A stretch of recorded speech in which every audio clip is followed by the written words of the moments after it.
بەنای خی گەورە بۆ بەڕێز جەنابی سەرۆکی حکوومەتی هەرێمی کوردستان سلااو ڕێز ئێمە وەکو فەرمانبەرانی گرێبەست لە هەرێمی کوردستان داوای بە هەمیشەبوون دەکەین کە نزیکەی بەس فەرمانبەری گرێبەست نزیک بە 25,000 فەرمانبەری گرێبەست هەیە لە دام و دەستگاکانی حکوومەتی هەرێمی کوردستان.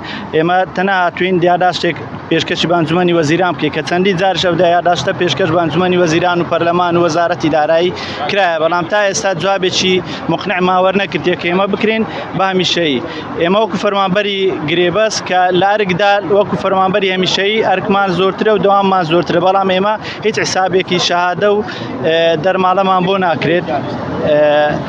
هەروە ینی شادە حساب ناکرێت. خزمەتیشمان زۆربەی لە 3 ساڵی تایە تا 16 ساڵ نەکراوین بە هەمیشەیی. بۆ داوای ئێماوەیە کە بە تایبەت سەرۆکی حکوومەت لەسەرم داوایە بە جواب بێ و وەڵامێکی تەواومان بدەنێت کە ئاکرین بە هەمیشەیی یان ناکرین بە هەمیشەیی. کۆی گشتی فەرمانبەران نزیک بە 25,000 فەرمانبەری گرێبەست هەیە، هەر یەکە بە پێی وەزارەتە نا وەزارەتی شارەوانی نزیک بە 14,000 فەرمانبەری گرێبەستی هەیە. باش ئەوە چەندەبی جارە گربوونەوە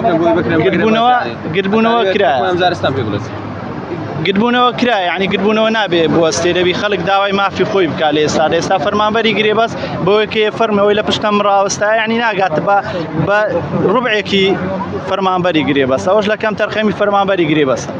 ئێوارێکتان چەند ساڵە گرێبەست؟ ئێستا هیچی لە 10 ساڵی کەمتر نییە، 10 ساڵە 8 ساڵە، ئەوەی کە پێشتر بەو ئاخیرانە دامەزرابی 3 ساڵی هەیە، ئەوکەیت کە سەروی 10 ساڵی هەیە.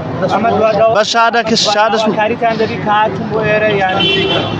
بەڵێ ئێمە تەنها هاتوین بۆ ئێرە، پێشتر سەردانی پەرلەمانمان کردووە، وەزارەتی داراییمان کردووە، هەمووی بە پێکە ئێمە بۆتانەکەین، ئێستا هیچ وەڵامێکمان وەرنەگرتووە.